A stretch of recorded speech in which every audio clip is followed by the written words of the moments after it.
Ted Cruz, Texas Senator, is going to be in attendance this evening. Senator, good morning to you. Good morning. Good morning. Good to be with you. Okay, so it sounds like Joe Biden is going to be offering a whole bunch of new stuff at a very steep price. A lot of new free stuff. And you're shaking your head no. Well, look, I think you can sum up the first 100 days of this presidency, and I think you can sum up the speech that we're going to hear tonight in 3 words: boring but radical. I think Joe Biden has made a decision, the Biden White House has made a decision to be as boring as possible. And you think of it, after 4 years of every day the president driving the news, I think it's probably smart politics on the Biden White House for people to wake up and not ask themselves, what did the president tweet last night? What did he say? Right. I think you'll see a very quiet Uncle Joe speaking and giving calm, soothing words. But the underlying policies that are being implemented, this is not a moderate agenda. This is not a unity agenda. This is a radical agenda. Biden has handed the Democratic Party over to Bernie Sanders and Elizabeth Warren and AOC. And in 100 days, we've seen some of the most radical policies that have ever been implemented. We've seen the Keystone Pipeline shut down, tens of thousands of jobs destroyed with a stroke of a pen. We've seen trillions of dollars of spending, and tonight, Joe Biden is going to propose trillions of dollars more. He's going to propose trillions of dollars in additional taxes. If you're an American, if you're working, your taxes are going up. He's raising corporate taxes, individual taxes, the death tax. He's capital gains taxes. He's raising taxes on everything.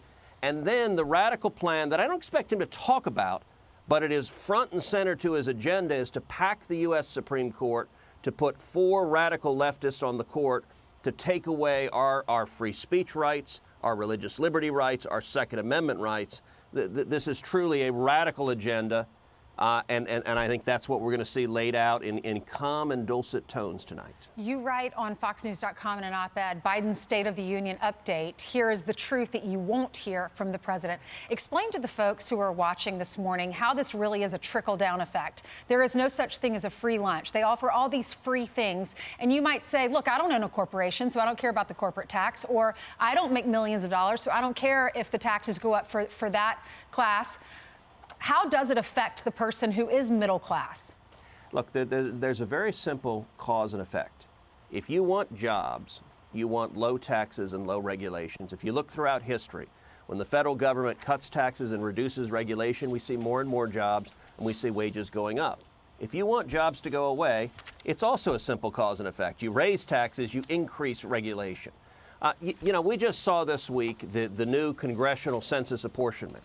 If you look at the states that are losing population, virtually every one of them are high tax, high regulation, blue states that people are fleeing because they can't get jobs. And virtually every one of the states that are getting additional members of Congress are red states with low taxes, low regulations. There's only one state in the union that is getting 2 new members of Congress. That's the state of Texas, because in Texas, that's where the jobs are.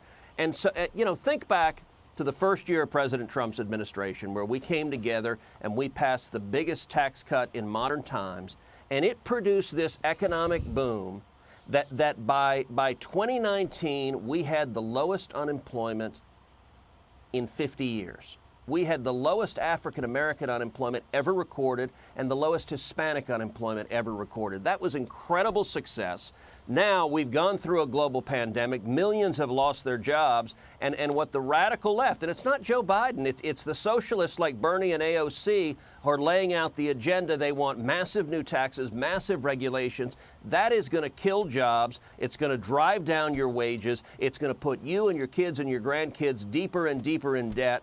And, I've joked, I really hope that nobody tells the Democrats what comes after $1 trillion. Right. I know. We're about to get a new word. They said that it's said in the Washington Post today, Pelosi and Schumer are channeling their members and telling the White House to go as far left as possible because they're not confident they can hold on to the House. But if the economy can somehow hold because it's been on the sideline, people might be thinking that these policies are working and maybe give Democrats at least one of the chambers for 2 more years. Well, I think that concern from Pelosi and Schumer is right. I believe Republicans, we will retake the House in 2022. We've got to get to Election Day. We've got to survive the next 2 years. But the good news, there's a natural pendulum to politics. When one party gets in power, often they go way too far, and the American people react and come back the other way.